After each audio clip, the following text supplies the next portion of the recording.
Congratulations, John. Certainly one of the biggest wins of your career. Give us the idea what the emotions like after that result. I'm happy, you know. Great. I think just great, you know. I cannot believe it was happening right now. But still, I believe the biggest win is still somewhere in the future. You called the left hook finish. You said that's how you were going to get it done. What did you know? How did you foresee that?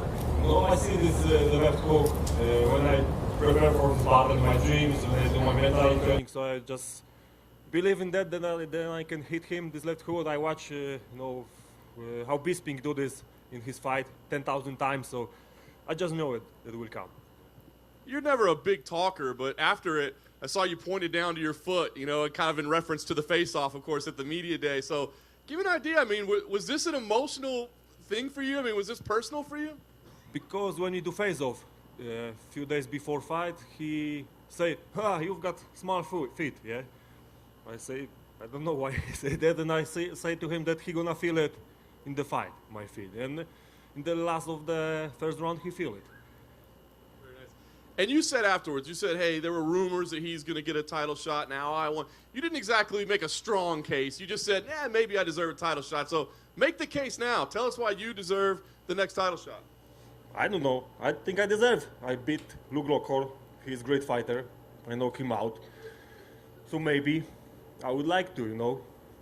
I'm 36 years old, so now is the best time for me. Yeah, and just one from me. After the fight, it showed you on TV saying something to Dana White through the cage. What were you saying? I just asked him, did he like my fight? And he said that he liked it, and I just say him that I'm proud and I can be part of the UFC. That's it. What about a turnaround? Obviously, a massive win for you tonight, but are you carrying any injuries from this? No, nothing. Like after the fight, some scratches, something, but nothing serious. Jan, straight ahead. The kick you landed right at the end of the first round really seemed to have Rockhold rattled. When you came out for the second, could you tell that kick had still affected him? I think so, yes. I see this in his eyes. He go down. He was a little bit dizzy. My coach says to me that he's hurt, but be careful. Put pressure on him. He is yours. So I just did it. And in that first round, did you see any tells with him that opened him up for that hook that you eventually landed in the second? Did you see indications of that opportunity in the first round? I look this left hand all the time, but it will come in second. That was my plan, you know, to hit him the left hand. Jan, that was his over here. That was his first fight at light heavyweight. Did he feel strong? Did he feel any weaker, stronger than anybody he faced? I think so, yes, because I said this before fight that two fights different cardio, different conditioning, different timing. I think so. You feel it, that it's much different. But sparring is different, fight is different. Did he do anything that surprised you? Did he stun you at all? Did you feel any power from him? He did it. That's what we think he gonna exactly do. Yeah. Jan, over here on your right. Obviously, there's a lot of action in the light heavyweight division. There's Johnny Walker, there's Dominic Reyes. You have been at the top of the division for a while. What do you think is next for you? I think I come back to the top of the division and someone from the top. Did you see the main event, and what were your thoughts on the fight? How did you score it? Yeah, John Jones win the fight. It was a great fight. Thiago showed his best, and it was nice to watch.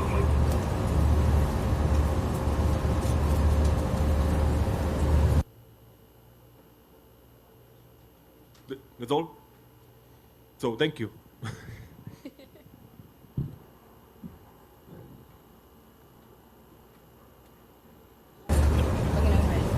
Ready to roll?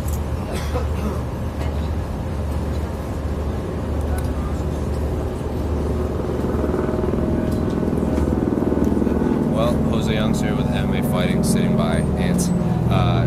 Who you remember from the A side on Wednesday. We're here live at the UFC 239 press conference. We're going to try to do something a little differently. We're going to give our immediate reaction to what we just heard from Jan Blachowicz, who knocked out Luke Rockhold violently, and we were both cage side, or Octagon side, whatever you want to call it. What did you make of Jan's performance? I mean, he himself said that he pointed to his feet when Luke Rockhold was down to kind of smirk at what Luke Rockhold told him. He said, you have small feet. And then after he knocked him, he pointed to him. What did you make of what we just heard from Jan Blachowicz? You know what? It seemed so matter of fact for Blachowicz. He was very content at media day to just say very plainly, like, yeah, I'm just going to destroy this guy. Right. He didn't really have a lot of sizzle on it. He didn't add any extra flair, and that's kind of what we got here. And even his celebration after knocking Rockhold out was kind of muted. Like, it just reminded me. I remember we did talk about this on the A side. It reminded me a lot of Bisping being overlooked ahead of 199. It sounds fine as long as you're, because it's for one person. So when you're talking, just hold it. Okay, we got you. All right. Technical difficulties. Okay, so yeah, I think that Blachowicz he just handled it matter of factly, and that's kind of what we'd expect from him. So, the biggest question out of this is like, what happens next? We do know he has a photo shoot coming up. That's the only thing we can say for sure. But now if he is has been knocked out a bit lately, and he's making a lot of money doing something safer, is it worth it to do this anymore? Sure. And what really struck me is what we just heard Jan said. Someone asked him, like, do you deserve the next title shot? I mean, Luke Rockhold was saying, I'm going to beat Jan Blachowicz and then get the next title shot. We just had Jan, and he said, hey, why not? Like, he didn't seem to really. I wish I had heard him say, like, yes, I am the number one contender, because if Luke Rockhold had won like this, he would be here saying, like, John Jones, we're fighting next. He was saying he was fighting John Jones next before he even fought Jan Blachowicz. And we spoke, and he goes, well, that might come back to bite him. And we heard him say the same thing when Michael Bisping fought and he got knocked out. But I really wish I had heard Jan say, I wish we had heard him being a little more emphatic with his call-out. Do you agree? And does that fight make sense for what's next? I guess it makes sense only for the lack of anyone else that seems ready for it. But I had a similar interaction with Blachowicz at the media day, and asked him, like, hey, this is looking like a number one contender fight for Luke Rockhold. Do you feel it's one for you? And his answer was, I guess so. It was just that matter of fact, and that just not really committal. We also, if you do have any questions, you can drop us questions in the post-fight press conference live stream chat right here. But Jan Blachowicz lost to Thiago Santos. Thiago Santos went 5 rounds with John Jones. We're going to talk about that later. What did you make of how the fight ended? I mean, it was a left hook, another left hook that finishes Luke Rockhold. Famously, left hook Larry Michael Bisping knocked out Luke Rockhold. He did get the finishing blow by Yoel Romero might have been a left hook, but there was a lot of stuff that went into that before that. But what did you make of the finishing sequence, how both fighters looked, Luke Rockhold at 205, just the fight as a whole and how it played out? Well, first of all, as far as the left hook goes, I mean, Rockhold consistently keeps that hand down. Sometimes you lose and you learn, and sometimes you just lose. And I think he just simply lost. When he fought Bisping, like, he hasn't learned his lesson as far as keeping his guard up in that respect. But as far as his approach to the fight, I mean, he looked like he was just spamming head kicks to start. It was very obvious that's what he wanted to do, and it just seemed like once that strategy just didn't play out, he started getting tagged. And then we saw like some shots that like glanced, really appeared to do a lot of damage. It's kind of scary to watch. And we're getting a lot of questions about if we've heard anything about Ben Askren or if we've heard anything about Jorge Masvidal. They haven't come out yet. Jorge Masvidal will be here. Obviously, Ben Askren's not going to be at the post-fight press conference. I'm sure he's getting checked out. They wouldn't even let him be at the presser. He obviously didn't get a post-fight interview with Joe Rogan. He was down on the canvas for a long time, but when Dana White is out, I'm sure someone will ask him. If not, we'll ask him, do we have any update on Ben Askren? I can't imagine that's not going to be the first question. I mean, it was a 5-second knockout, but it's like, again, is Ben Askren still alive? I'm sure he's alive. We just don't know where he is right now. But pretty much all of the questions are about Ben Askren. Luke's done. It's over for him. I don't know if that's true. Jan Blachowicz is a really good fighter. It's not like Luke Rockhold got knocked out by a nobody. I mean, they were fighting for a reason. I mean, there's a reason Thiago Santos got a title fight after beating Jan Blachowicz. But what about Holly? Same thing. We don't know. We haven't heard from Amanda Nunes. We haven't heard from Dana White yet. But Once we do find out more information, we will let you know. We're here live at the UFC 239 press conference here at the T-Mobile Arena. Sitting by me, of course, is Ant, remembering from the A-side on Wednesday. But nothing is John Jones the GOAT. I mean, it's hard to argue, but I'm sure we'll get a lot more questions. Time for Nunes to move to the men's division. I'm sure she could beat a lot of men, but no, thank you. Well, we've had this talk before, and we've had this talk before, and it's just no. Let's just men fight men, women fight women. Let's just keep things simple. Right. Yeah. Oh, here we go. Do you think Santos was 100%? If Santos was 100%, then John Jones would lose? It's hard to say. I'm sure we'll talk a lot more about John Jones and Thiago Santos when they're actually out here. But John Jones got carried out. Like, he was limping bad after that fight. Both fighters actually got carried out. More questions. Let's see. Still a lot of questions about where is Ben Askren okay? Is he alive? Is Jorge Masvidal's knee okay from that knee? I'm sure we'll find out more. I'm sure we'll have a lot. Let's see. I'm surprised that his knee didn't dislocate on that. Right. And we are here. I hope you guys do enjoy this immediate reaction. We are at the UFC 239 press conference, but so far Jan Blachowicz has been the only one that has spoke. He had very few questions. Media is still piling in. The fight court was flying by up until the main event. Were you back here for a lot of the scrums at all? No, I stayed out cage side. There were a lot of for those of you who are watching. You can on our YouTube channel. You can actually check out the rest of our channel for all of our post-fight scrums. A lot of interesting stuff went down. Chito Vera, obviously back here, said he's down to fight on that Mexico card. Just doesn't want to fight a Mexican in Mexico. Claudia Gadelha says she really wants to fight Joanna again because they hate each other and she does not respect her at all as a human being. So a lot of big storylines coming out of those post-fight scrums. We're still waiting. We don't know who's next. Dana White's historically been pretty early lately, but link to Ben Askren news. You can check out MMAfighting.com, and he hasn't been out yet. No Dana White, no Ben Askren. I don't think Ben Askren is coming. Johnny Walker needs to fight Bones Jones. Johnny Walker was actually back here.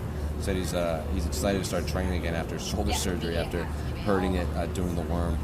Said it's been the worst months. The last few months have been the worst of his life because he hasn't been able to train. Santos Jones rematch. I mean, I'd like to watch it, but it's not going to happen. I just like seeing good fights. Do you think there's a lot of fights about Masvidal? You got it. And Evans has to step out for a second. Yeah, right back. Ben Askren. A lot of questions about Ben Askren still. Is Ben Askren okay? Link to Ben Askren news. Nope. Ben Askren's new nickname is Sleepy. That's not very nice. Did John win? Yes. John Jones won a split decision over Thiago Santos at UFC 239. So far, only Jan Blachowicz has spoken. He KO'd Luke Rockhold very violently in the fight at UFC 239, right after Michael Chiesa edged out Diego Sanchez in a very exciting match. Status on Masvidal's knee. I'm sure we'll ask him when he gets out here. Ben Askren retired from this? I doubt it, but we haven't heard from anybody yet about the status of Ben Askren. It is his first professional loss. It also happens to be the fastest knockout in UFC history, 5 seconds. Santos got robbed. That's an interesting one. A lot of people, it was a split decision. I personally had a 3-2 John, but when we got back here to the media day, we were talking, how did you score the fight? And I must say, there were a lot of people with different scorecards. And just the fact that we're having that conversation is crazy to me. It's crazy that John Jones had such a. I personally really enjoyed it. I thought John won rounds 3 and 4 handedly. I thought Santos won round 1 and 5, and I thought round 2 was that 50-50. Whoever took that round took the fight. But there's been a lot of people back here saying they had a 50-45. John, a lot of Casey Lyden, our cameraman. You had it. How did you score the main event? The only definitive rounds I had were, I think, rounds 2 for Santos and rounds 3 for Jones. So you had Jones. What did you think? Who'd you have scoring winning the first round? Because I don't know but it could have gone either way. Actually, I expected a split decision, and I'm not so. You expected a split? No. After watching it, I was like, oh, because I thought 1, 4, and 5 were completely could have gone either way. Really? From I was sitting next to ESPN's own Mark Raimondi, and we pretty much had the same assessment. So. I think just the fact that we're having this conversation is wild in a John Jones fight. It was also weird. I was sitting next to the Athletics owner, Sean Al-Shadi, and after the fight, John Jones and Thiago Santos were hugging each other in the center of the octagon for a long time talking. When's the last time we saw that after a John Jones fight? I did I did horrible my predictions tonight, horrible. But I did get the main event right. I did pick Jones by decision. I thought it would be similar to the Anthony Smith one in the sense that he was just a better fighter and he was gonna just freeze Santos. But Santos never really froze. It's actually kind of John that kind of. Well, it seems like Octagon side, it looked like Santos hurt his knee. I don't know if you saw that. I didn't know how it came off in the broadcast because when the moment it looked like it hurt, his back was to us, so we couldn't tell if he had just slipped or if it was actually his knee. I have a blown ACL too, but I still train and move around on it. But then every once in a while, when he did that it's usually non-contact. So you just move it to the side and it just collapses. It's not it's probably just one ligament, not a complete tear. Sure. I just find it crazy that it was very obvious on TV. I guess in the arena too, that you tell his knee was blown and that John just couldn't just still attack and kill that knee. I was just kind of, we were just watching it like, why isn't he? But then apparently you saw that John was pretty bruised up too. So. Yeah. Oh, Ant Walker back in the game. We're just talking about the main event. We're just talking about the main event. How did you score the main event? I had it for Jones. I had 3 rounds to 2. What rounds did you score? First 2 for Santos. First two for Santos. Wow. So I had rounds 1 and 5 for Santos. 2 was 50-50, and I thought John's easily won 3 and 4. And I thought 3 was the only round that was for sure Jones. The other 4 rounds couldn't have gone either way, except for 2. Just the fact that we're having this conversation, I love that fight. I thought that was a fun fight. The most memorable moment for me is when John had Thiago Santos hurt against the octagon, at the cage side of the octagon, and just jumped over him. He went for a flying knee and he just hurdled a grown man. I have to say my favorite moment was when he tried to permanently handicap him with that jumping side kick to the knee. Yeah. That was pretty ugly. Man, I think the fact that we're having this conversation, I'm not sure whether or not it is a function of the fight itself or the fact that we expected so little of Thiago Santos. And I'm just looking at how did you guys score the main event? Because I'm seeing a lot of people saying you're crazy if you give the 5th round to John. You're crazy if you give the 2nd round to Santos. Throw a poll up on Twitter. Throw a poll up on IG. Let's find out. Yeah, go. You could. We'll throw it up on Twitter. Well, you could tell us. Does Masvidal get the next title shot or the winner of the Colby fight? I mean, you score the fastest knockout in UFC history over a man who's never lost before. You should probably get the next shot at Kamaru Usman. Let's just say that. Not only was that the fastest knockout, it was the fastest knockout with a late stoppage. Yeah. I mean, that wasn't the ref spot, but it was a late stoppage. You know? That fight could have been, 1.5 seconds? I think it was about 2.5. Yeah. So 2.5 seconds, and the only reason it was 5 is because the ref couldn't get in fast enough. Yeah, because it took him steps to get to Askren's limp body. He had a few potatoes at the end too. Like Askren was out cold, his hands were in front of him, and Masvidal rained down a few. I think what those are called putting a sinkhole in a man's face. I've never seen a man call his shot so incredibly accurately. I mean, Askren's face was there. Literally, but figuratively, it was a sinkhole. A lot of people, when I asked, are now saying 3-2 John, 48-47 Jones, 48-47 Jones. Rematch, Santos rounds 1, 2, and 5. Santos 1, 2, and 5. 1-3-4 for John, 2 and 5. 2 and 5 for Santos. 1-2-5 Santos, 3-4 Jones. We're getting a lot. The scores are all over the place. Was Ben robbed? I can't say he was. What were the only rounds that people seem very definitive? I'm seeing a lot of round 5 for Santos. Okay. But did you get round 5 with Santos? Yes. You did? I gave 1 and 5 to Santos, 3 and 4 to John, and 2 is 50-50. A lot of different interpretations. I'm seeing a lot of 1-2-5 Santos, 3-4 Jones. Santos won round 1-2-5. Santos 1-2-5. Santos 1-2-5. John 2-3-4. Santos 1-5. So it really seems like that second round is the one that's the big difference maker in everyone's scorecards. But then I'm also seeing, like right here, John 2-3-4. Santos 1-5. Everyone gave round 3 to Jones, right? Everyone gave rounds 3 and 4 to Jones and 1 and 5 to Santos. From what I'm seeing, 1-2-5 Santos, 1-2-5 Santos, 1-2-5 Santos. I'm seeing 7 1-2-5 Santos in a row. I really feel this is one of those fights that may have been different for the judges versus Media Row versus the fans. Look at this. Me from home. Just in our chat, 1-2-5 Santos, 3-4 Jones. And here we are. Jorge Masvidal is about to take questions. So we're going to mute real quick so we can let Gamebred talk. Fastest knockout in UFC history, and clearly a fight that was very personal to you. So along the way, you've had some great wins. Where does this one rank all time out of all your accomplishments? Wasn't personal, man. I just don't like the dude. I knew how to get inside his head, and that's it, man. You know, there's nothing personal for me. It's just business. I'm here to get these checks, get paid, and make sure that I put enough money away for my kids to go to university, so that belts was next. And I'm glad I got to end that dude, man. You started with flying knees before. I mean, was there a decision that you thought you could knock him out with it, or is that just the way you wanted to start the fight? I mean, why was that the initial move? He's so predictable, man.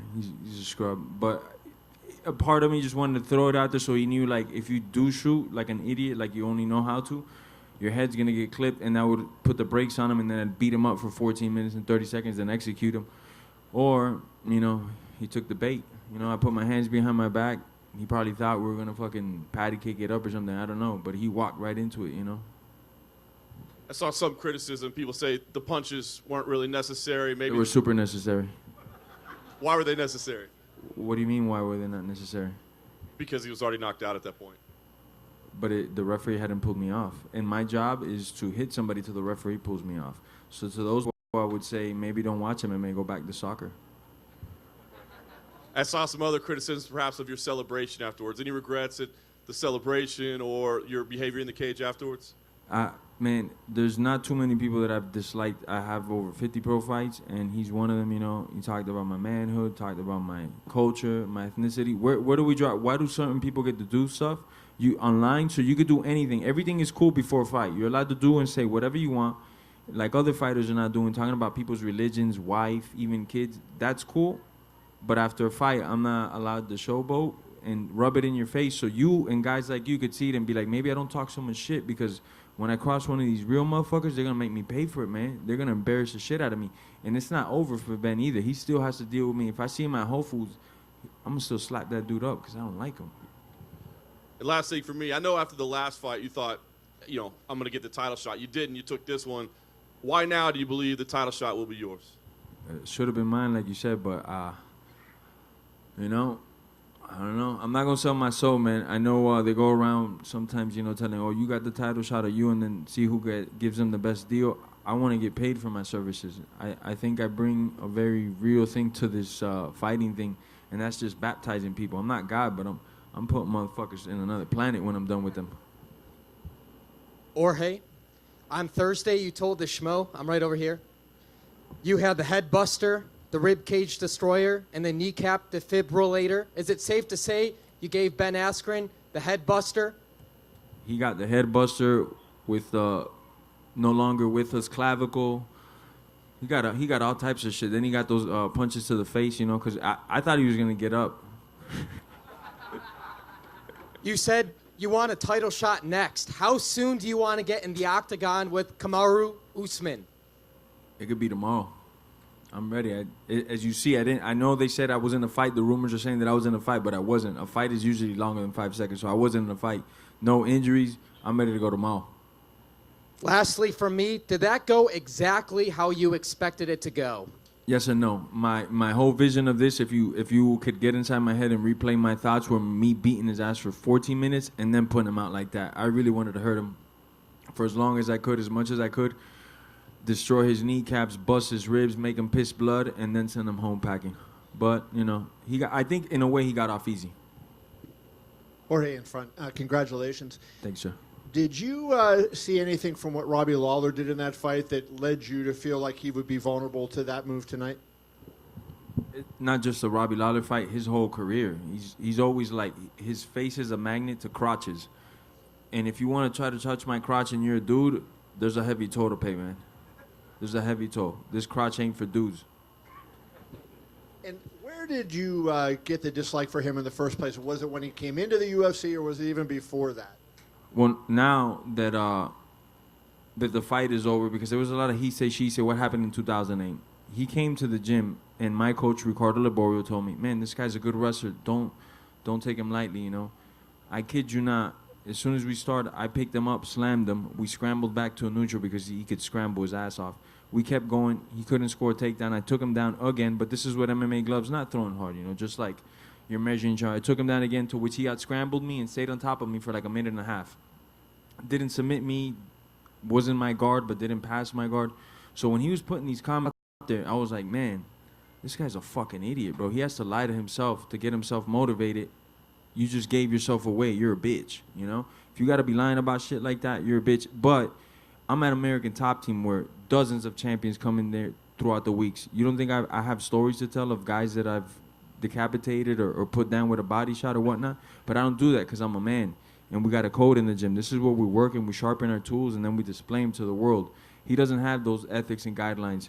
So just from that alone, I was already like, man, he's a weirdo. And then on top, after the wrestling practice, he came by and tried to do some corny-ass joke, and it was like me, maybe Jay-Z, Cavalcante at the time, somebody else. We just looked at him like, man, you could just introduce yourself. You don't got to be a fucking idiot, you know? And since that moment, I never liked him. And lastly, for me, you have over 50 fights, as you mentioned. Do you think that you're better suited to be a champion now than you would have been when you're young, because you're more mature, you've had more experience in the fight game, and you know better what it takes than maybe you did 5-8 years ago when you were maybe more physically talented but not as experienced? No, I'm probably more physically talented right now, man. Tell you the truth. Really? In what way? In many ways, man. Some of them I can't talk about them on air, but I'm fucking talented as fuck, man, physically and mentally. Poirier straight ahead.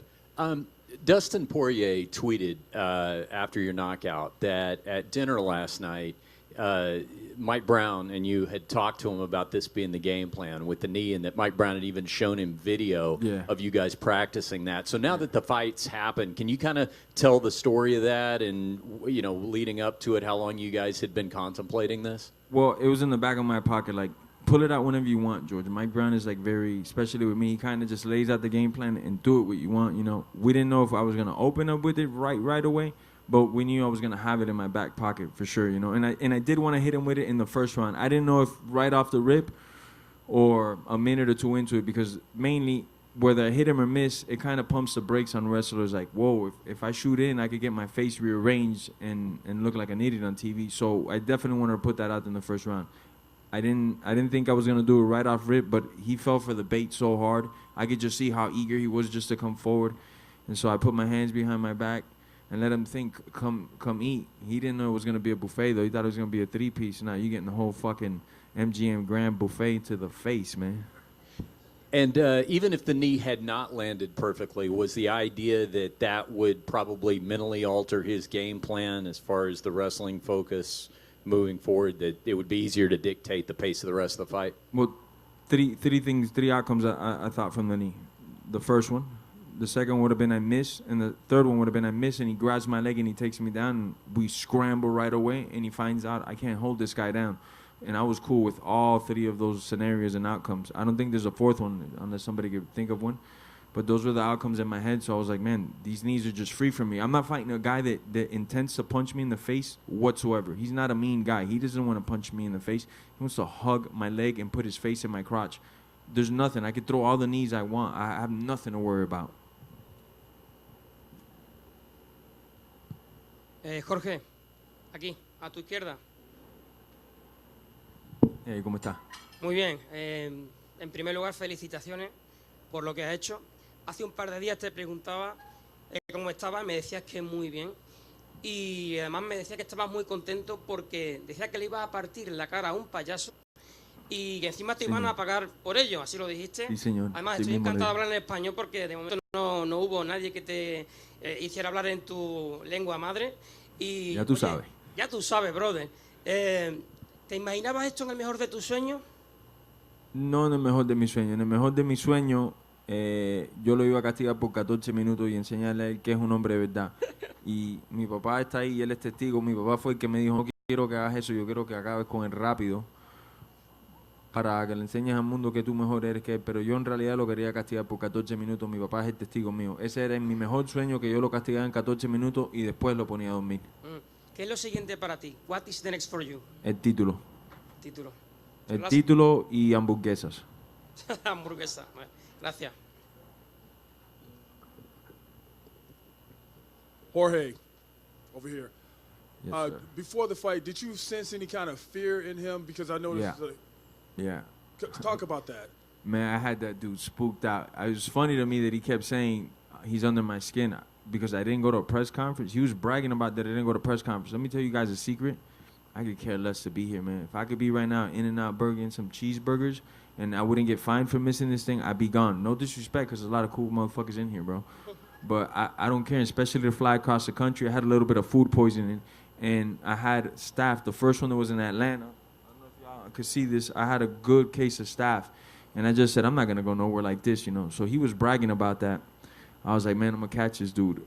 I seen him one day in the hallways. We were taking pictures, and I just jumped up on him.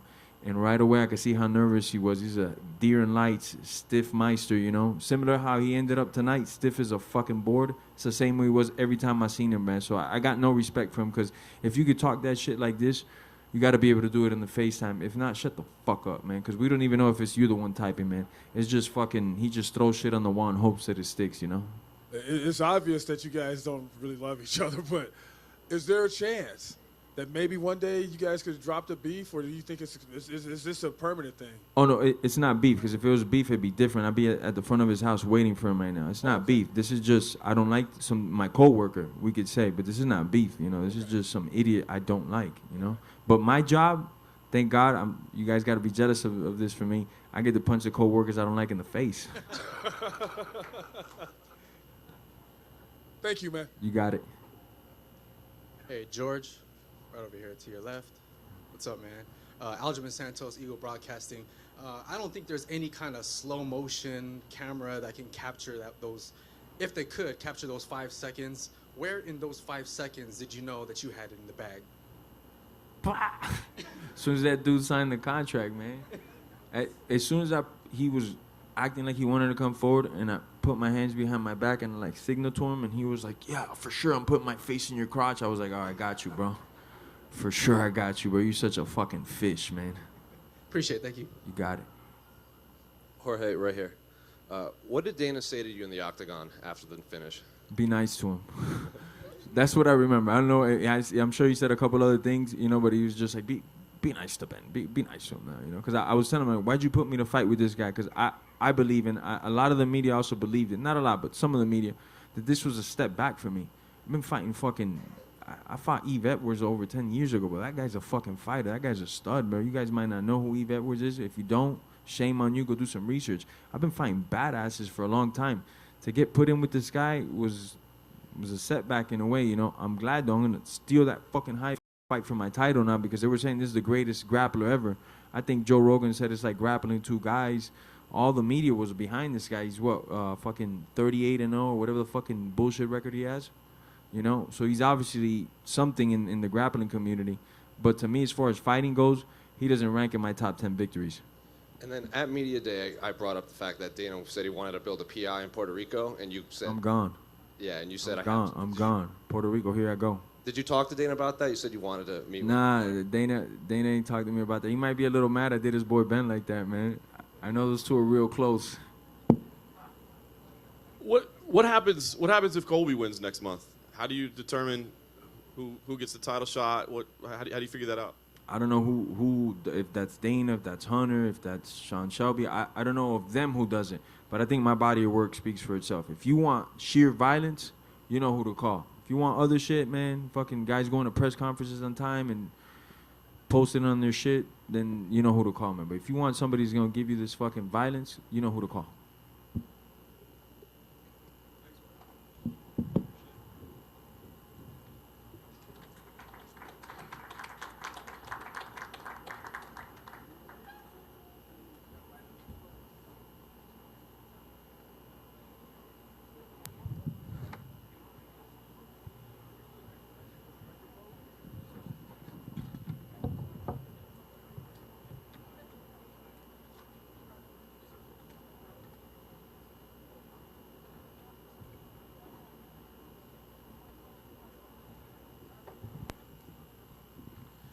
All right, guys. The attendance was 18,358. It was a sellout. $6.06 million gate. The performance of the night went to Masvidal, Nunes, Jan, and Yadong. They all won $50,000. Congratulations. Who's got the first question? Dana, quick on Ben Askren. Have you gotten any medical? Yeah. updates on him? I should have jumped into that too. He's good. All of his stuff came back negative, so he's okay. I'm sure he's not okay, but he's, not Good enough. Yeah, exactly. No question. Listen, before we get to tonight's fights, there was one outside the cage. There was a lot of commotion before Gilbert Melendez's fight. Nate Diaz out there in the crowd. Do you know exactly what happened? We couldn't see exactly from where we were. They got into a fight, Khabib and Diaz, talking shit to each other back and forth, and everybody, broke it up. We moved Diaz, and then Diaz left after the Melendez fight. Just verbal, or was there physical? Verbal, no, verbal. Okay, fair enough. I appreciate that. Everybody got it before it became anything other than verbal. Cool. Let's get your thoughts on the main event. I mean, maybe not the rousing finish you wanted, but another win for John Jones. I mean, what did you think about the fight itself? Yeah, listen, in a night where there's record-breaking knockouts, knocking out people that have never been knocked out in MMA before and things like that, I think the fans have that, you know how it is. The fans want to see all the crazy shit, but when you have two guys with everything on the line, when one of the most coveted titles in the sport, the light heavyweight title has been one of the most important titles in the sport forever.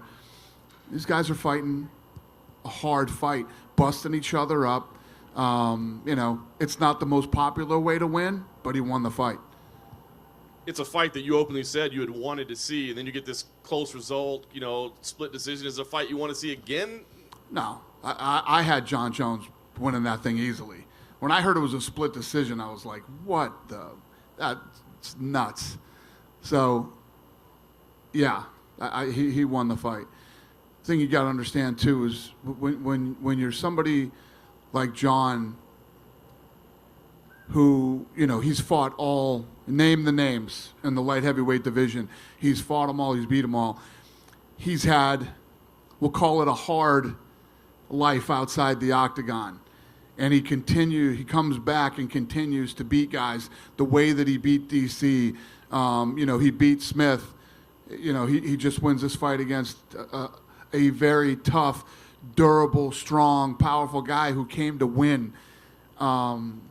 It's a win, man. And these guys now that he's starting to face are younger than him, have been kinder to themselves outside the octagon than he has been. This is now in this stage of his career is what's really going to define him as the greatest. I want to ask you about Amanda Nunes, another incredible performance by her tonight. The storyline kind of coming in was this is the last big star that she needed to beat, right? So she wins that way. Where do you go with her? I mean, is there anybody that makes sense for her to fight at 135, 145? What's next for her? What does this remind you of? Anderson Silva, George St. Pierre, John Jones. That's where she's at now.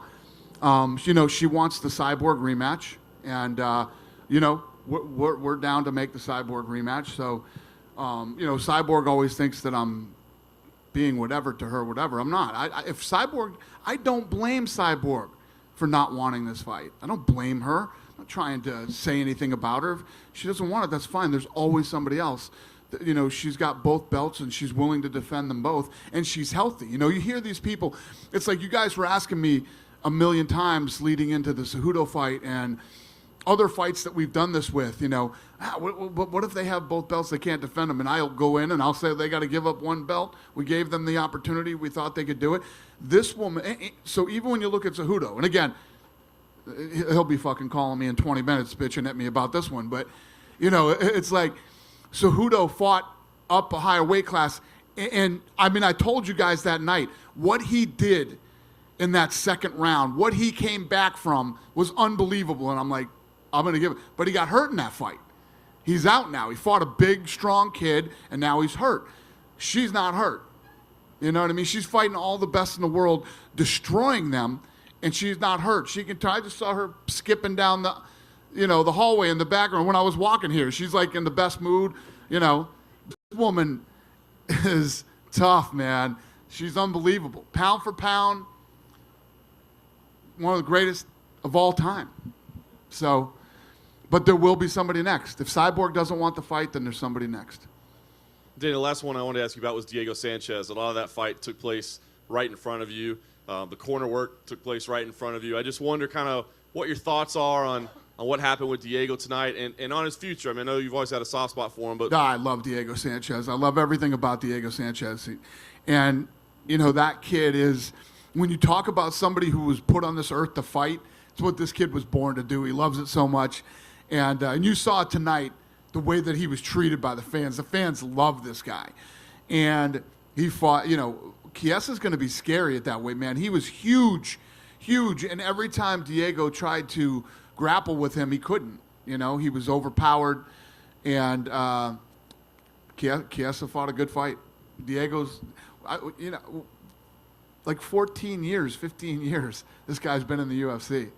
It's amazing. Listen, he's not getting, you know, it's not like he got viciously knocked out. You know what I mean? Like, I'll give you an example. Like, I think Luke Rockhold should talk about hanging it up. You know, he broke his jaw tonight. So that's a second broken jaw. He's been knocked out viciously a few times here. Shin is all banged up. He had to have skin graft and all kinds of stuff. It's just, he's had a good career. He's been a great fighter. I'd like to see him hang it up. And he's got another career that he's actually doing well at. It's not like he's like, everybody's a fucking model, right? I'm a model. That guy's actually really modeling for Ralph Lauren. So, good for him. Dana, getting back to Diego Sanchez, before the fight, he made it sound like he really needed to have a really good showing because he was at the end of his deal. You guys plan on keeping, I mean, you just said that you like having him around. You guys obviously plan on keeping him, or? Yeah. How old is Diego now? I don't even know. I believe he's, 37, I think? 37? Yeah. This is one of those conversations where, you know, Diego's not getting viciously knocked out and everything else, but fighting is a young man's game. It's for young people, man. It's once you start to get older, you know, Father Time is undefeated. He kicks all of our asses, and you know, especially professional athletes. I care about the kid. I love the kid. So, you know, we need to have a serious conversation about what's next. And he doesn't have to have a great performance because it's the end of it. Diego Sanchez has helped build this sport, you know, just as much as any. He's one of the Ultimate Fighter 1 guys, which, you know how I feel about all those guys. So he's in no risk or fear of anything. You know, I would do anything for Diego. So. And Holly Holm, as far as her losing this time, is it going to be harder for her to get another championship opportunity? What does it do for her because the fight went that way? Yeah. Listen, I don't want to start going retirement crazy in here, but you know, she's had an amazing career. She is one of the sweetest human beings you can ever meet. And if you follow her on Instagram, she trains like a beast.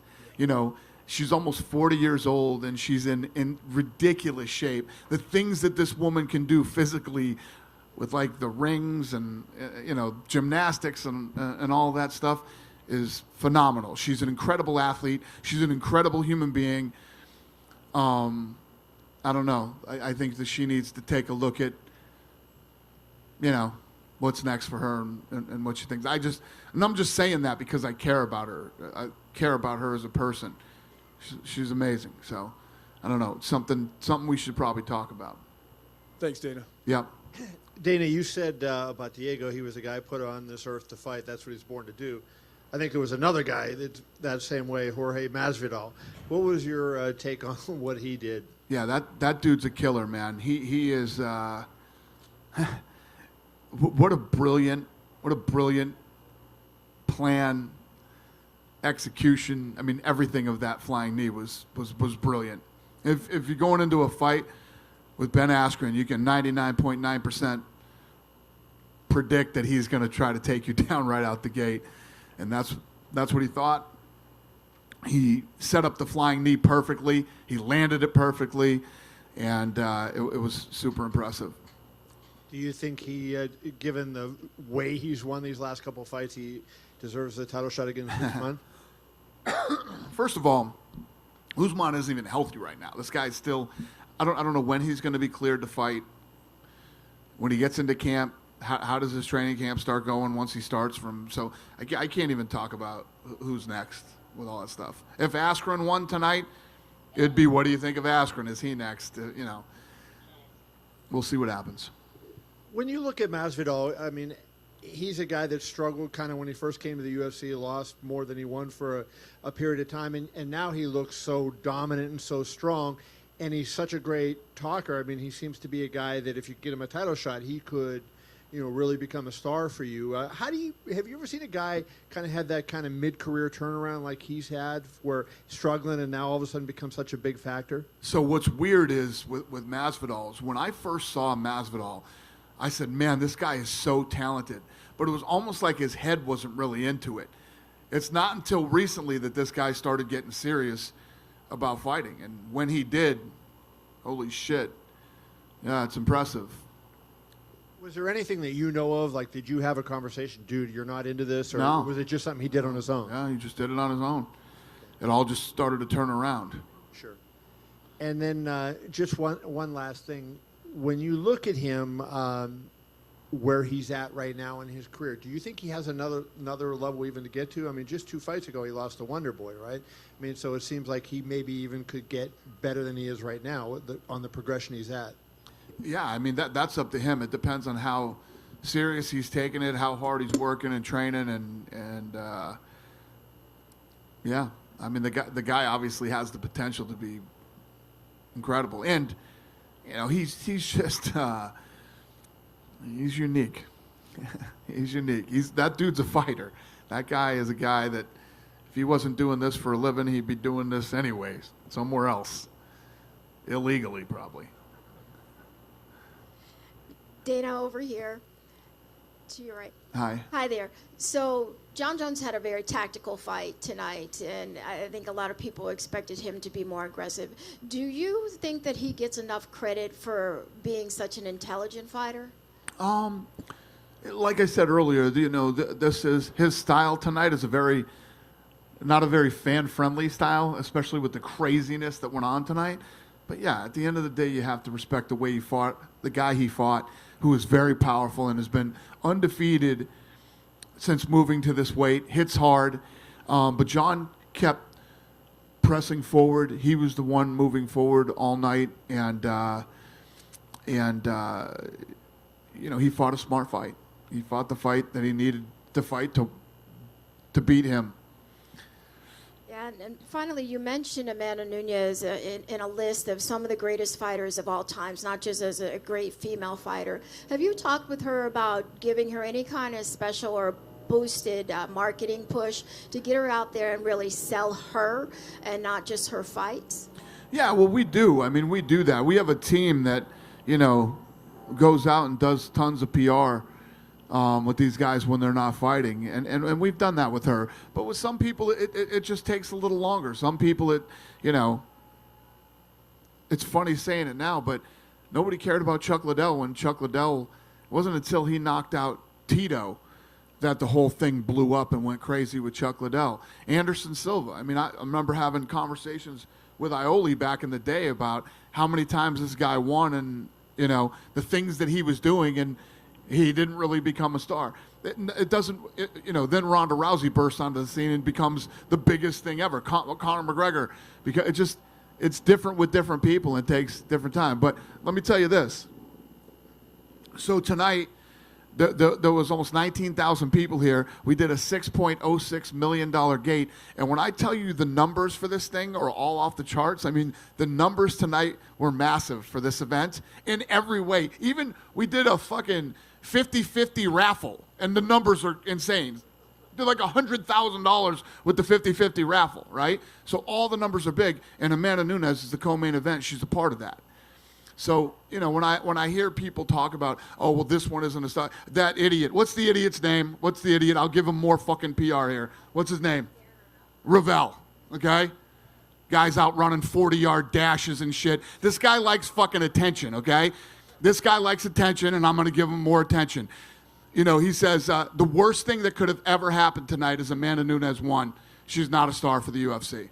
So this is the type of stupid shit that we hear. Amanda Nunes is a star. And I wouldn't say that before tonight. Man, what is that? Are the planes landing here? This is crazy. So I wouldn't say tonight that everybody believed that Amanda was, you know, the best and all this other stuff. But now it's you just get to a point where you can't deny anymore. Even if you're a hater and you're denying, and so many people love Holly. They love Holly, you know, and you can't deny anymore. Amanda Nunes is the shit. Dana, last month you said you had the ground for the PIE in Mexico. Are there any chances that for the Mexico event in September you be breaking ground or having an event? Maybe. Or something like Yeah, maybe. I actually have a meeting this week. Those guys are going to walk me through everything that's going on with, you know, the land and what we're thinking and what's going to happen next. So you will be in Mexico this week? Mexico? Yeah? Yeah. Yeah. This is crazy. Yeah. Has this been going on all night? Or just when I sat down? Any more questions? Just one last. Sorry. Yeah. Okay. You're going to Uruguay with Valentina defending the belt. Are any chances to come back to Mexico anytime soon? Because it's been 4 years now. It's going to be 5 years next year. Not having a championship fight in Mexico City. I don't know. Listen, when you go into these different markets, you know. Again, I'll use Australia as a perfect example. Look how long we've been doing fights in Australia. We finally built up that market to a point where it absolutely makes sense to bring a title fight there. Especially there's an Australian who holds the belt and a champion from New Zealand. So we'll see how that market plays out, and we'll go from there. Dana, right over here. Hey. I understand you said that Usman isn't healthy, but Colby Covington sees himself as a champion. That fight against Robbie Lawler coming up.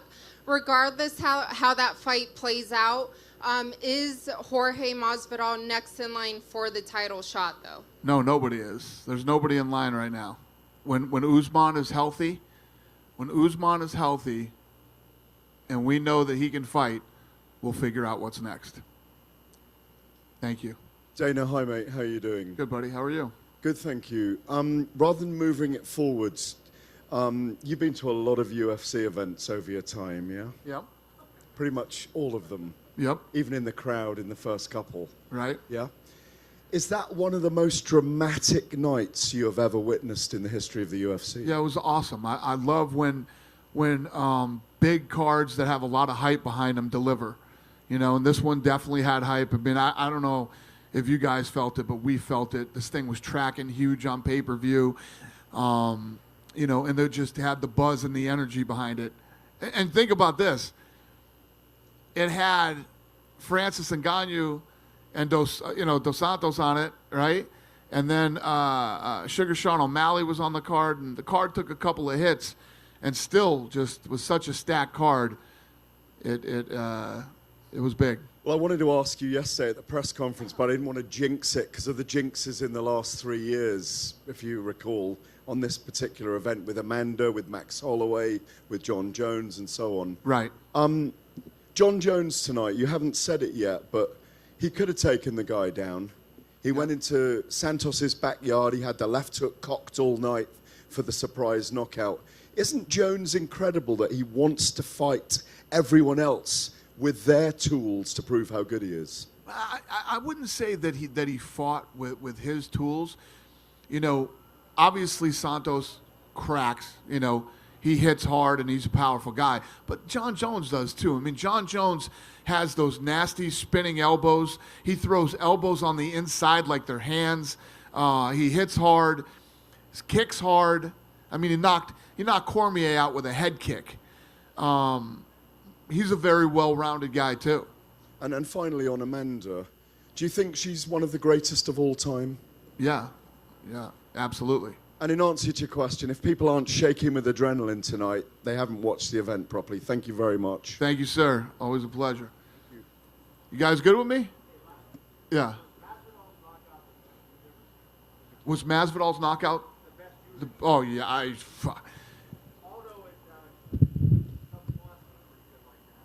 What's that? Who was it? Aldo? Oh, yeah.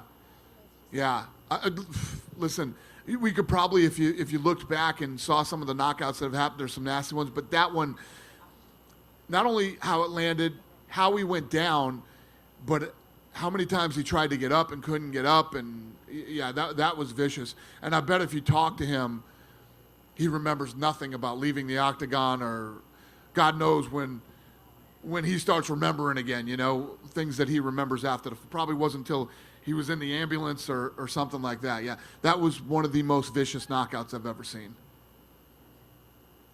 Cool? Thank you guys so much. Have a good weekend.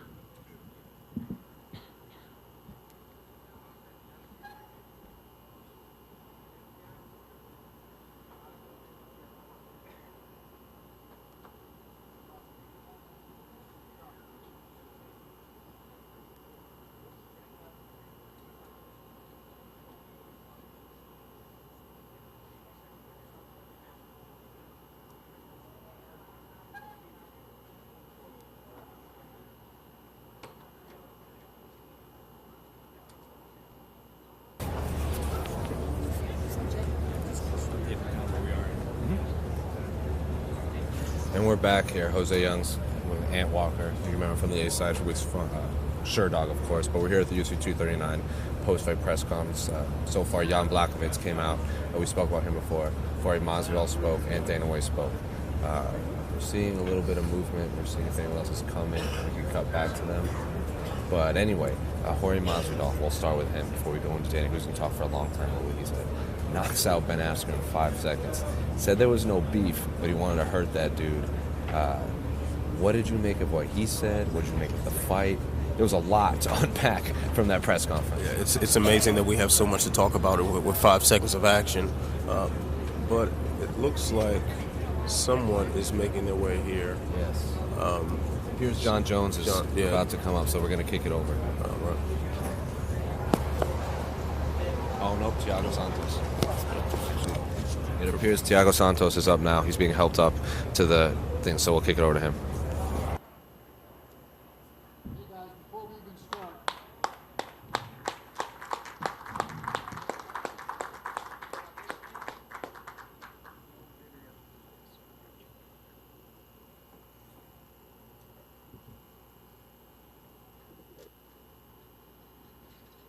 Thiago, I know you're disappointed right now at the result. It was very clear that you were injured throughout the fight. I guess, can you tell us kind of what your physical status is now and how that injury exactly was affecting you as the fight was unfolding? Thiago, a gente sabe que você deve estar pouquinho desapontado agora, mas queríamos saber como é que está, qual foi a lesão que você teve e o que aconteceu com você. No primeiro round ali, meu joelho saiu do lugar ali. Eu não sei muito bem explicar o que aconteceu, mas foi logo ali no primeiro round.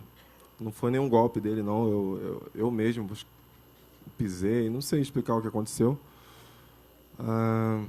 E aí foi isso que vocês puderam ver durante a luta.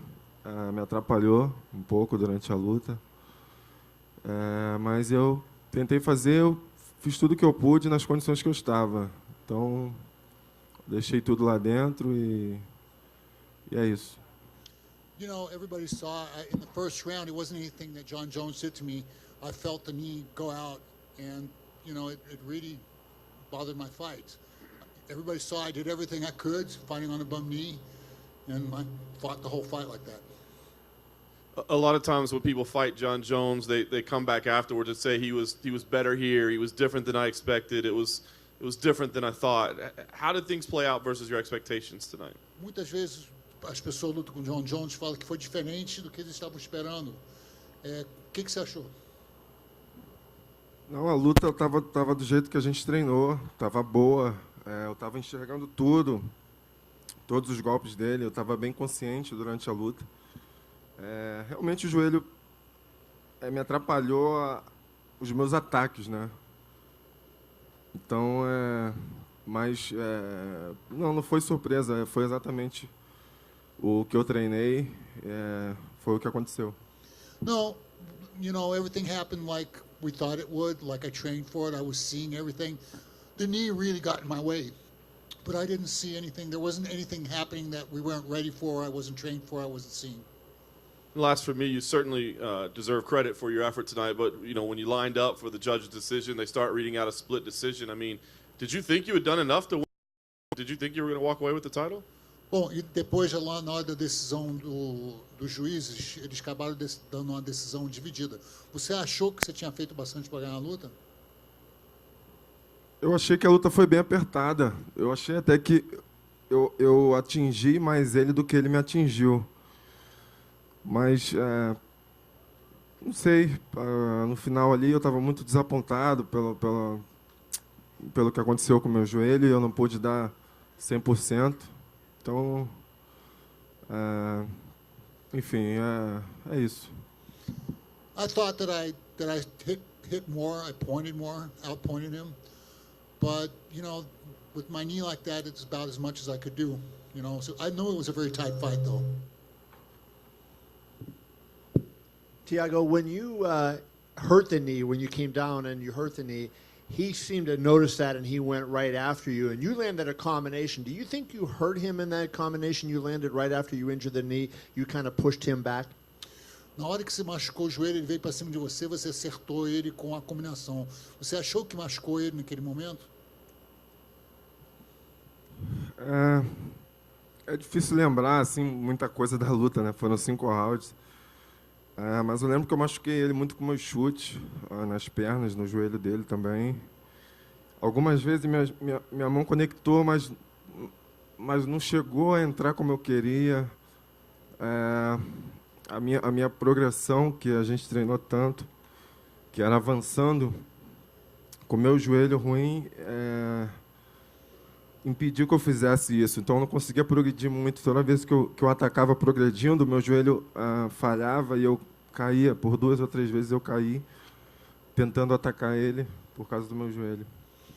It's hard to remember in a 5-round fight, but I managed to hurt him more. I managed to kick him a lot, but our plan was to progress when we started attacks, and I couldn't really do that the way my knee was. I wasn't managing to put my hands and hit my strikes the way I wanted to. And did you hurt your right leg at all during the fight? It seemed like at one point you came down and your right leg seemed to wobble on you a little bit.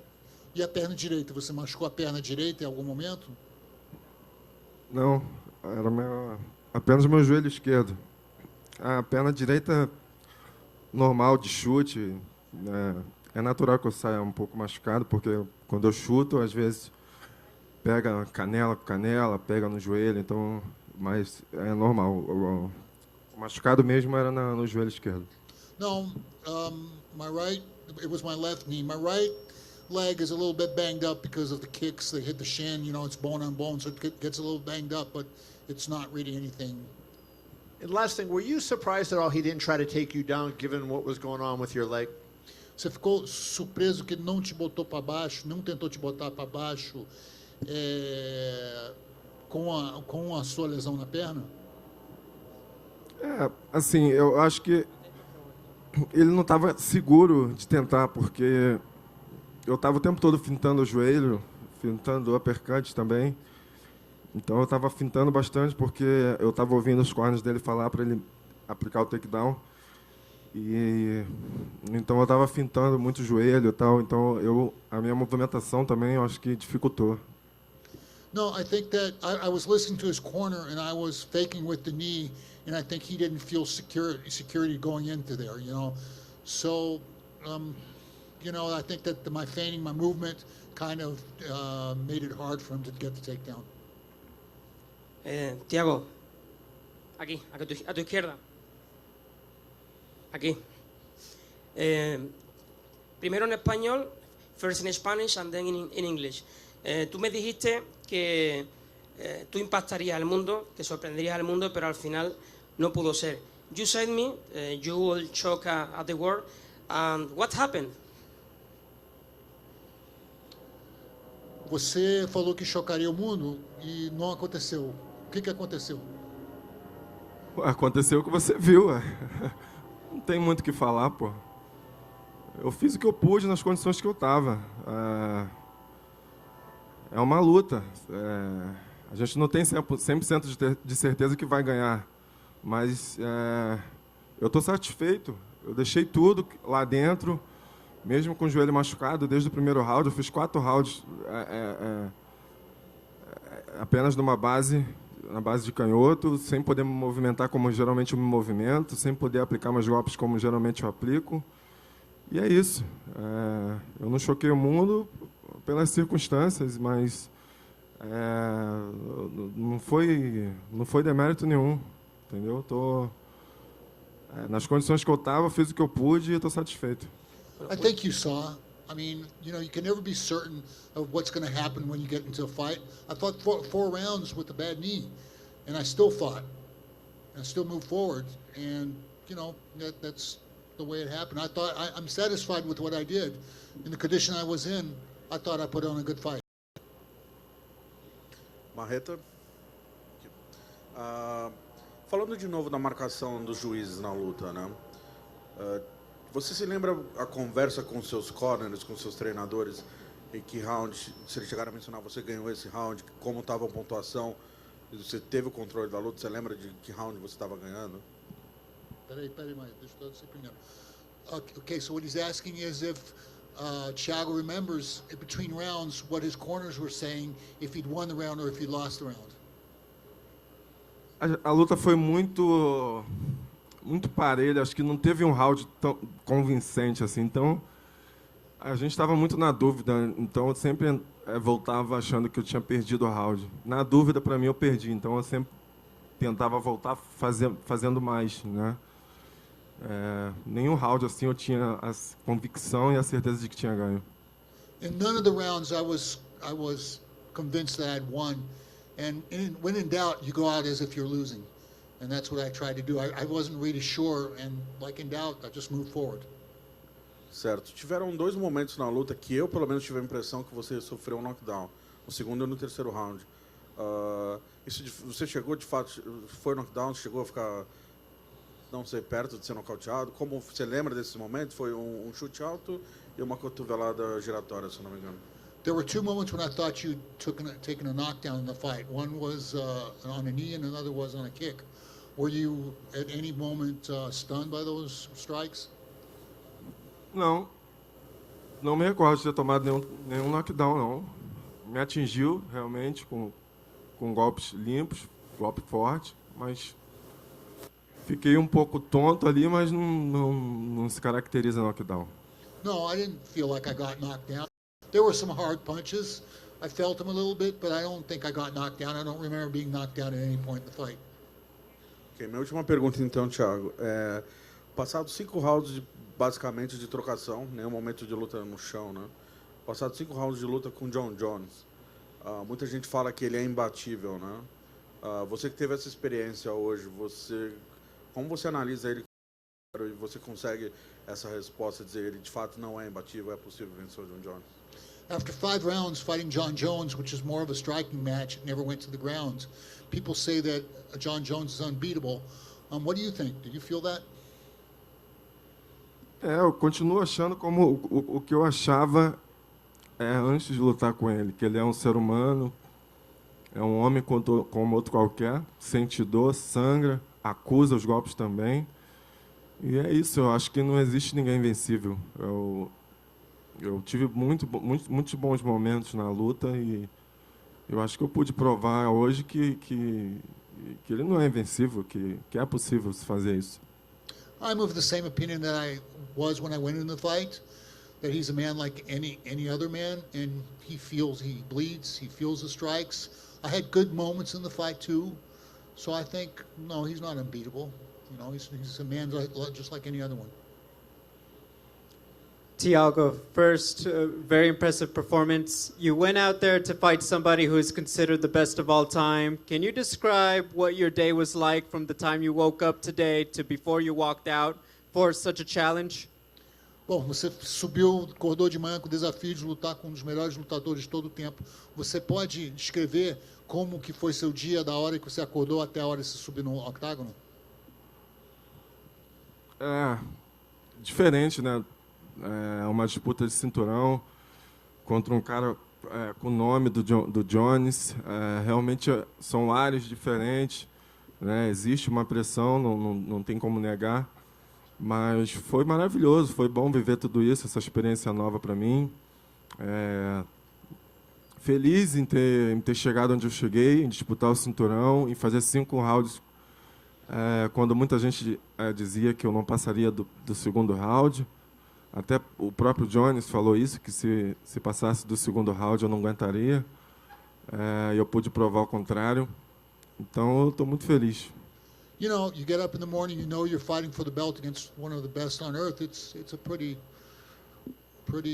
indescribable feeling. But at the end of the day, you know, people thought that I wouldn't go past the second round. John Jones thought that, and I did. So I'm pretty happy with myself. I think that given everything that happened, I'm happy to have come out here and fought for this title and put on the fight I've put on. Thiago, Aljamain Santos, Eagle Broadcasting. John Jones commended you on your level of Muay Thai, being a black belt. How would you say John Jones measured up to your standard of Muay Thai? O John Jones te elogiou pelo seu nível de Muay Thai, sendo faixa preta. O que você acha do Muay Thai dele? Pô, inquestionável. O Jones é um talento, é um cara muito inteligente, um cara incrível. Tentou controlar a luta o tempo todo. É um grande campeão, não tenho o que falar. É um cara que eu assisti as lutas dele, eu tenho respeito por ele, sempre falei isso. É um grande lutador e não foi o resultado que eu esperava, mas como eu falei, estou feliz pela oportunidade, por ele ter aceitado me dar a oportunidade de lutar contra ele e espero encontrá-lo novamente.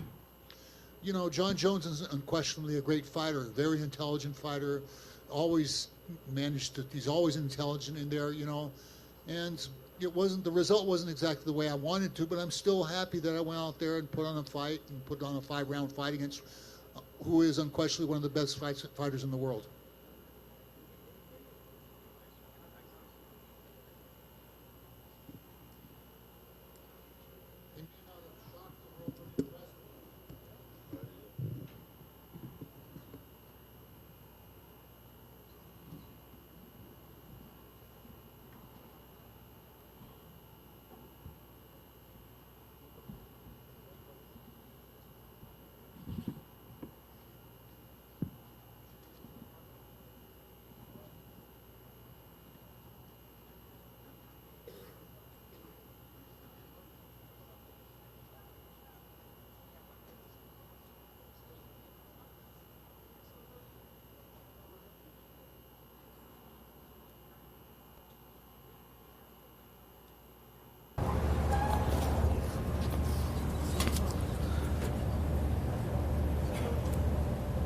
Hey, well, Jose Young's here back at the UFC 239 post-fight press conference alongside Ant Walker of Sherdog. We just saw Thiago Santos speak. We'll get to more of what Masvidal and Dana White said later, but I think the biggest thing that came out of this is Thiago Santos said he really hurt his leg, and he basically fought 4 rounds against John Jones with 1 leg. What did you make of those comments, and now does his performance make more sense to you after watching it? Well, his performance definitely makes sense. You know, imagine standing in front of a killer like John Jones and you only have 1 good leg to operate from, and then also to be outmatched from a skill perspective, presumably. So I can't imagine what he's going through. Like right now, I'm kind of getting that sense of like Patrick Cote against Anderson Silva, where Well. With this, Amanda Nunes is here, so we're going to cut it back over to her.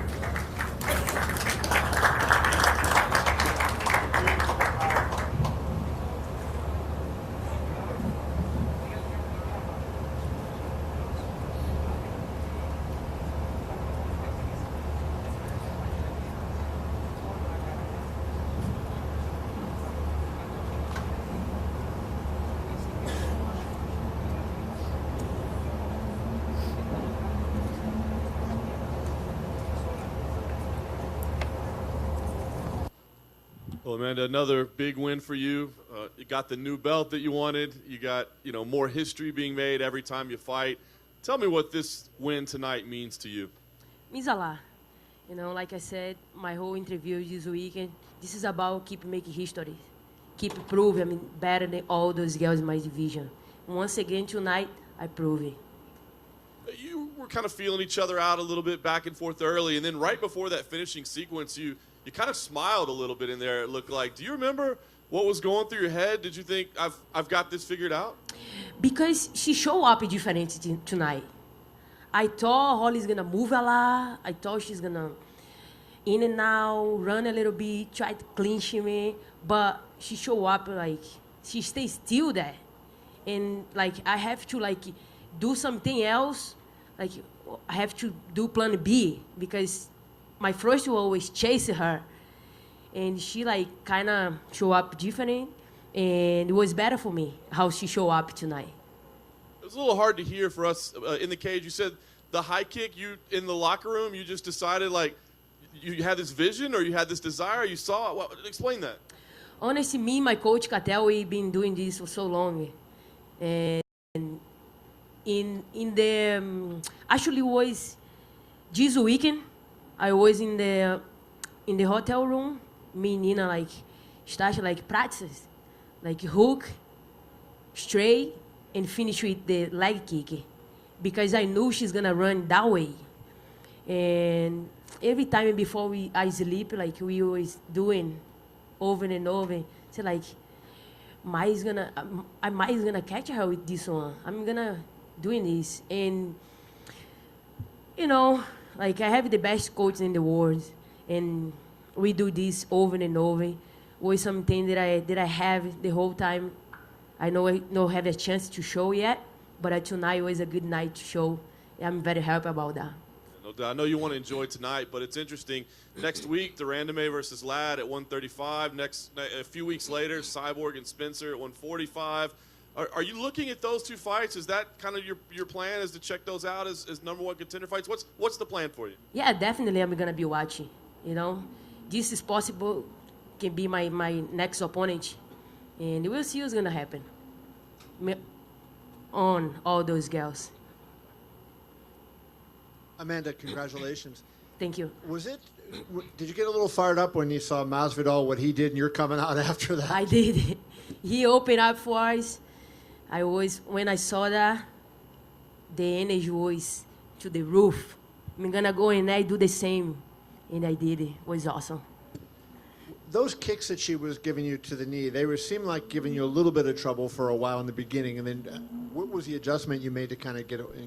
Actually, I think the biggest problem with Holly tonight, she can't find her timing with me. Not even those kicks was be able to stop me because she don't have the right timing to throw those kicks. And she was just throw that, without meaning. And yeah, that's it. Don't hurt me at all. Actually, if she keep doing that, I will do something else because I start catch all the times that I needed to really finish that fight. You also landed a right hand. Do you remember that right hand, the straight right hand you landed? And it seemed like maybe that changed how she approached you as well. Did that right hand, do you think, hurt her at all? I feel like my front kick was the big thing. When I landed that front kick, I saw she don't wanna that thing again, and I started working with my hand because I knew my next step would land again the same spot, and happened 2 or 3 more times, and she really was hurting her belly, and after I connect. My right hand is she got really worried about it, and I saw everything after that. Amanda, tudo bem? Scolding. Uau.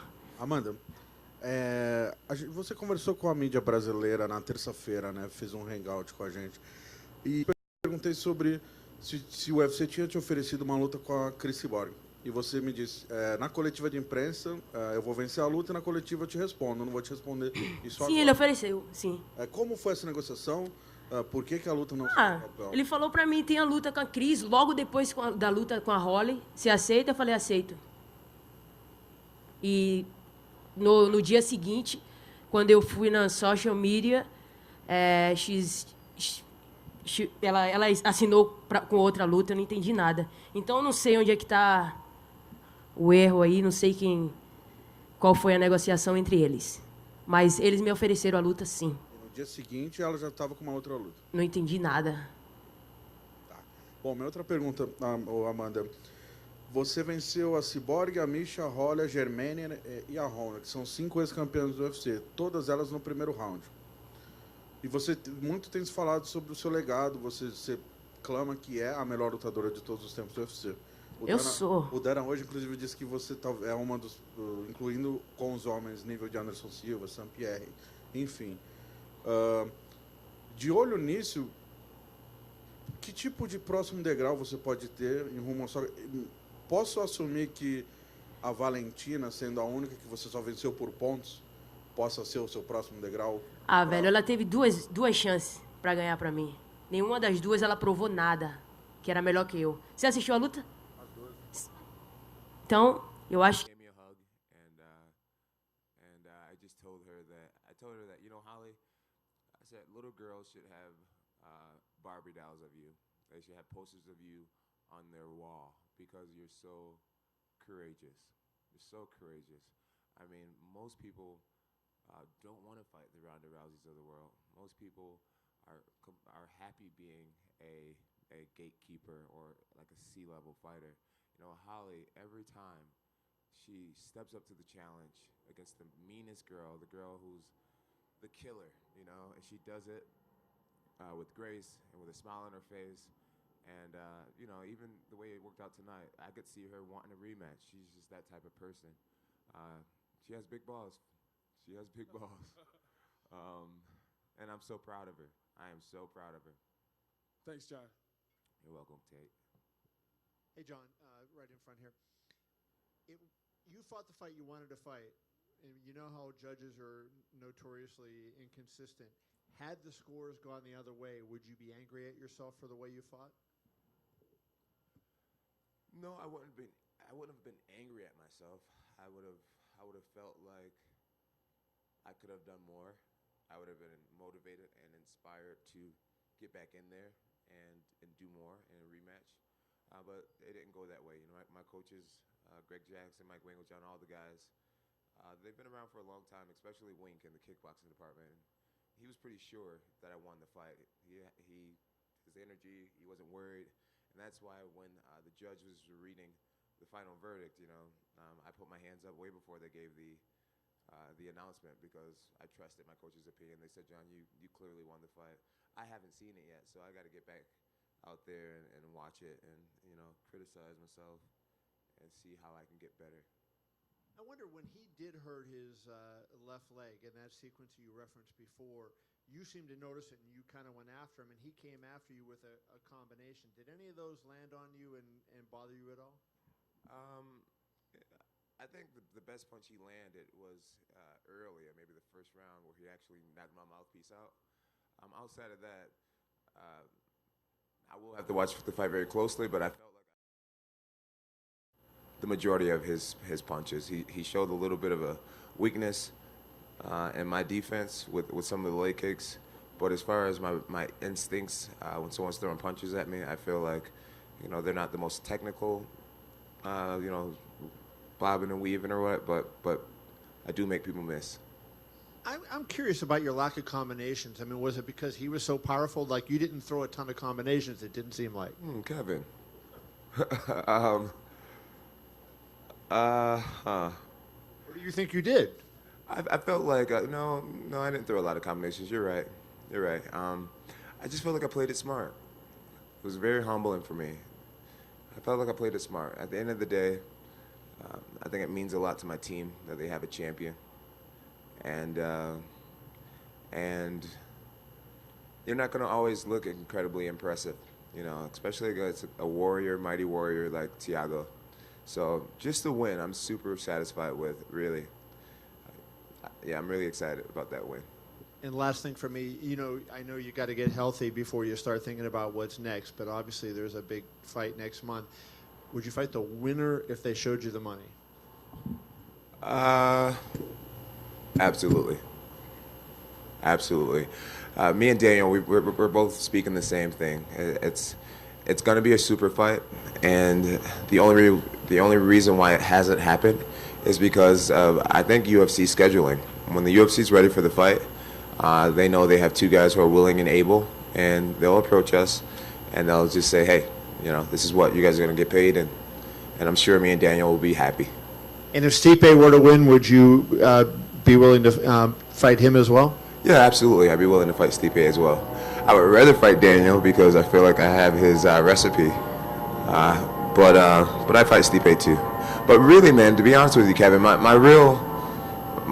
passion is at the light heavyweight division. There's so many guys. There's so many guys that are coming up right now, and so much work to be done still. You know, a lot of people always say, John, you've cleared a division, and I don't look at it that way. I mean, Johnny Walker, are you impressed with him? I'm impressed by all the fighters. There's so many guys, man. I think with Johnny, you know, if I got to see him face a guy who was ranked top 5 in the world, and he was able to do what he's been doing, I'd be a lot more impressed. But, you know, I feel like if you gave me the level of competition he was fighting, you'd see some pretty impressive things, you know. So it's just hard to see how great this guy really is when he's facing the level of competition he's facing. Congrats, thank you. Thank you, Kevin Aioli. You're welcome, John Jones. My man. Hey, We've come a long way, Kevin.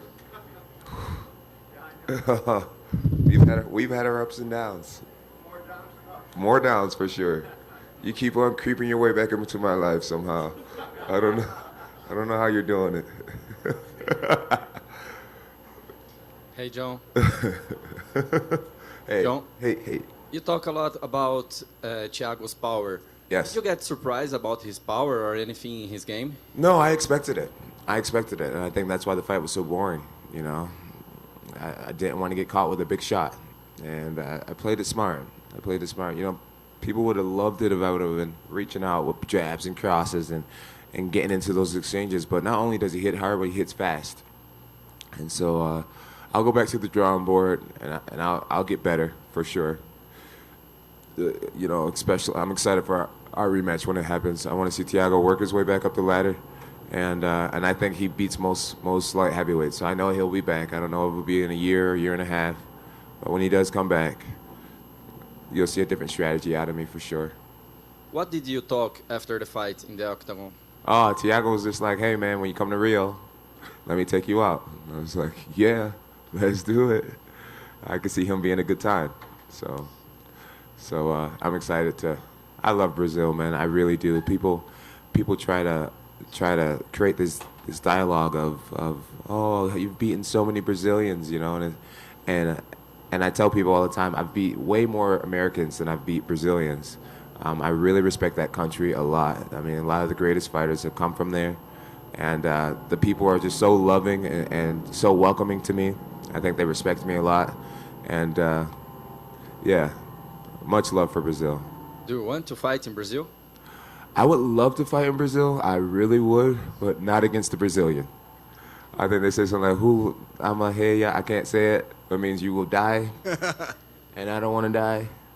So yeah, I'll fight anyone else but a Brazilian in Brazil. Make it happen, guys. We just had Amanda here, and she considers herself as the best female fighter of all time.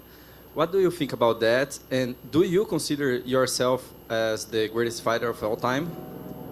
I do, in fact, think Amanda is the GOAT. But at the same time, Holly Holm was so close to being the GOAT. I mean, if Holly would have won this fight tonight, I think she would have been unquestionably the greatest female fighter of all time. I mean, let's not forget, she is a multiple-time world champion in boxing, and she's the only boxer to ever come to the UFC and win a world title. And if she would have been able to derail Amanda Nunes, no one could argue this girl being the greatest fighter of all time. That's why I think she should keep her head high, because, I mean, this is a game of inches, and she was inches away from being the best ever. So, still the same person. Things just didn't go her way tonight. She needs to get back to the drawing board and do her thing. And as far as myself, I do look at myself as being one of the most dominant fighters in MMA history, especially considering the competition I've faced. But as far as greatness, you know, there's a lot of things about me that's not great. And so greatness will always be an opinion. And I'm done trying to win over people's opinions. I don't really care what people think about me. But being dominant, that's something.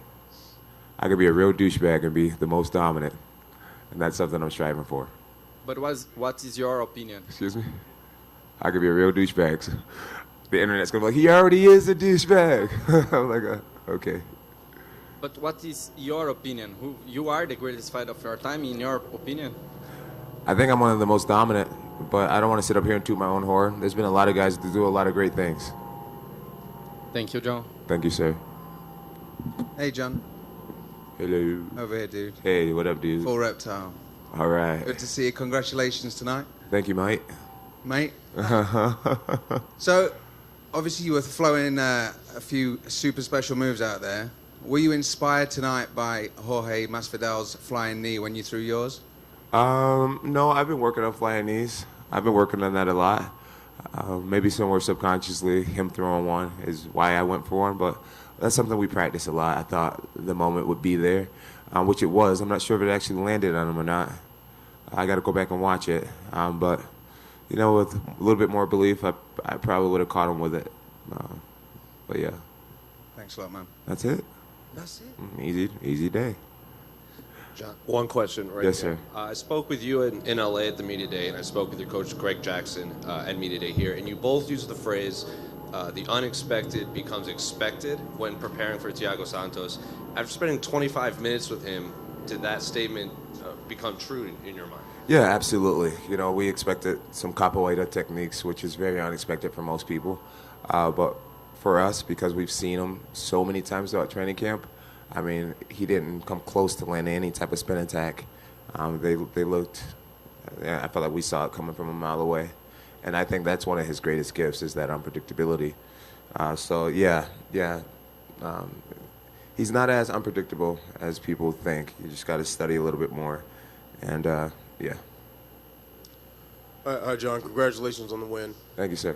So first I wanted to ask you, Amanda Nunes at the LA Media Day was very open about how you two sharing a card has always been something she's looked forward to, and talked about how good of a relationship you two have. And obviously with your friendship with Holly Holm, did this provide any awkward moments for you, being so close to both? Well, I do have great respect for Amanda Nunes. I am a fan of greatness. You know, I'm not a big fan of teams, but I love great individuals. You know, I love Tom Brady, LeBron James, you know, I love people, you know, Jordan. I love people, Anderson Silva. You know, a lot of people like to see great people fall. I don't. I'm really a big fan of greatness. But there was no way, shape, or form was I rooting for Amanda tonight. You know, Holly is a very dear friend of mine. I mean, she sold me my last house. You know what I mean? My daughters look up to her. She's friends with my fiance. It was weird, yeah, because Amanda, she told me, she said, you remember when we were in New York and you had your belt in the air and I reached over and I touched your belt? And I was just like, yeah, I remember. She was just like, I felt like you put like a lot of good energy on me and into me, and I want to steal that energy again. And she like slapped my belt, and I was like, hey, get back. You're fighting my sister, you know. Yeah, it was just weird, man. It was just weird. I really wanted Holly to do it. I do respect Amanda a lot, and I'm honored to fight in the same era as her. But tonight it wasn't bittersweet. It was just bitter for me to watch my sister go down. All right, and last one from me. Just out of morbid curiosity, what was going through your mind when you did that jumping side kick? Looked like you were aiming for Thiago Santos' knee. Oh man, well, my coach teaches us to be malicious. This is combat, and at the end of the day, Thiago was trying to break my jaw tonight. He was trying to give me brain damage tonight. He was trying to, take some years off my brain, and so this is a very malicious game. And if a guy can give you a stutter for the rest of your life or memory loss, I think an even trade-off is to give him a limp for the rest of his life. That's just the game we play. Thank you. Mm-hmm. Hey, John, you've won in so many creative ways throughout your career, and you come from a football family, and I wondered if the influence of them, maybe you could say that in football they say defense wins championships. Do you think you would sum up tonight in that way? Yeah. I think what worked against me is I've been working with a coach, Frank, and he sacrificed his body over the course of this camp. Shout out to you, Frank Lester. And he comes and he spars with me every practice, and I feel like he's helped me with my defense tremendously. And my gift back to him is not to counter him with strikes or punch him in the face, because he's such a good partner. Just blocking his shots makes me happy enough. And tonight, I found myself out there playing this game that I've been doing all camp, which is just making sure I'm not getting hit, and instead of countering back right away or going to the offense. So it was a lesson learned for me. I need to not only be sure to be just out of reach of punches and strikes, but I need to be retaliating. I got to get back to punching my teammates in the face. So yeah, defense did win a championship tonight, and some good offense too, though. I appreciate it. Thank you, and congratulations again. Man, you got a great voice for radio. I'll have to get into it someday. Yeah, listen to you. I appreciate it. Kind of like a Howard Stern sound. You think? I don't know. Well, I can't put my finger on it. All right. Well, you can come on the show, and then you can we'll do a little expose on that. Fair enough. We'll do a little Howard Cosell. Hello, everyone. Howard Cosell. There you go. John Bones Jones. Hey, you know you got the gift. Use that thing. Definitely not a face for TV. Sorry. Sitcom. Hey, John. Aljamain Santos, Eagle Broadcasting. Congratulations on the win. You mentioned that you knew of Thiago's skill being a black belt in Muay Thai. Was it your original game plan to stick to standing up, or were you tempted to take him down at any point in the game? Honestly, man, I think my pride was a little intact. I felt like if I were to be the one to shoot, that would mean he was winning in the kickboxing department.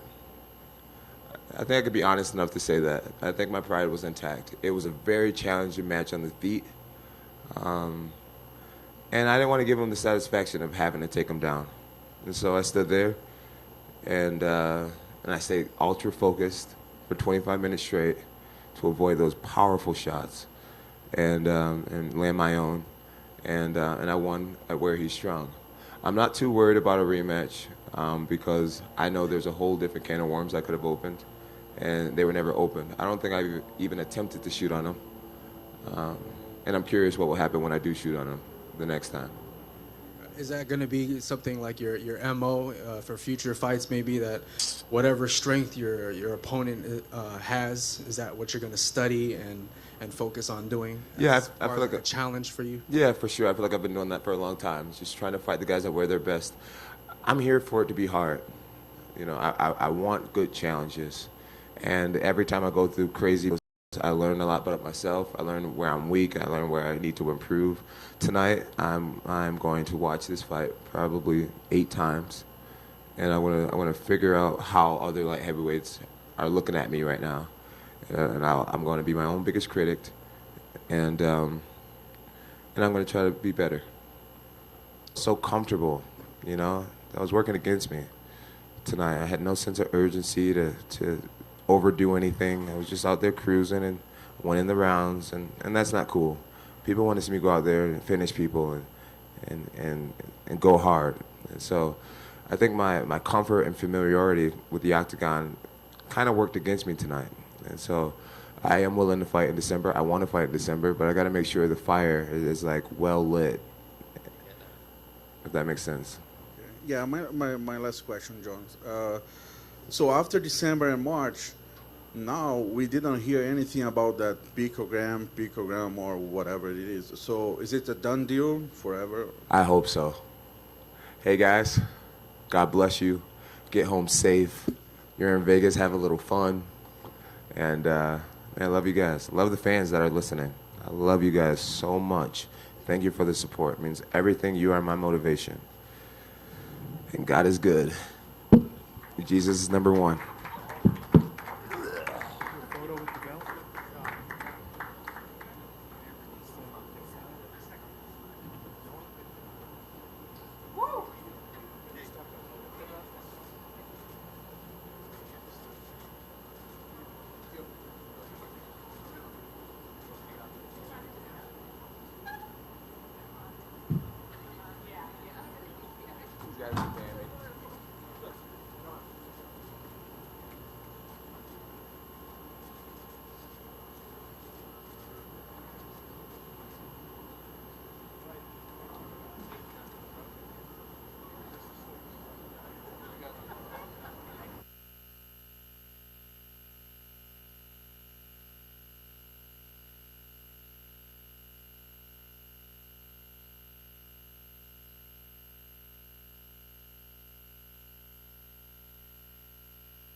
Well, for MMA Fighting's Jose Youngs alongside Ant Walker. But we're going to do a little quick sign-off. We just heard John Jones talk. Any real quick final thoughts you had on what we just heard from John Jones?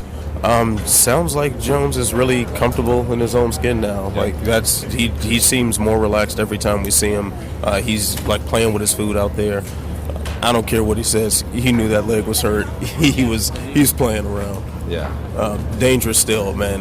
We're witnessing the greatest fighter of all time. Yeah, it's hard to argue. I think in my mind it's him or George St. Pierre. And when John Jones is putting these performances together, like he said, his pride was on the line. I think he wanted to stand up and really show that he could stand with what he called a black belt in Muay Thai. I don't know if that's a real thing. I've heard a lot of people tweet at me saying they didn't know belts were a thing in Muay Thai, but he fought Glover Teixeira at his game, fought Chael Sonnen at his game, fought Rampage Jackson at his game, and now we see John Jones fight Thiago Santos at his game. Another very dominant performance for who many consider the greatest of all time, but for Jose Youngs of MMA Fighting and Walker of Sherdog. Thanks so much for doing this. You were on the A side. I think you killed it. I'm sure you'll be back. I think you did a great job again. And what's the next? Will we see you in Anaheim, maybe? Yeah, I'll be in Anaheim for UFC 241. Yeah. Well, I'll be in Edmonton for UFC 240 and then Anaheim again for UFC 241. But for Jose and Ant, this has been the UFC 239 press conference. Thank you for sticking around. Stick on the YouTube page for all of our post-fight scrums, interviews, and everything from throughout the week. Thank you so much.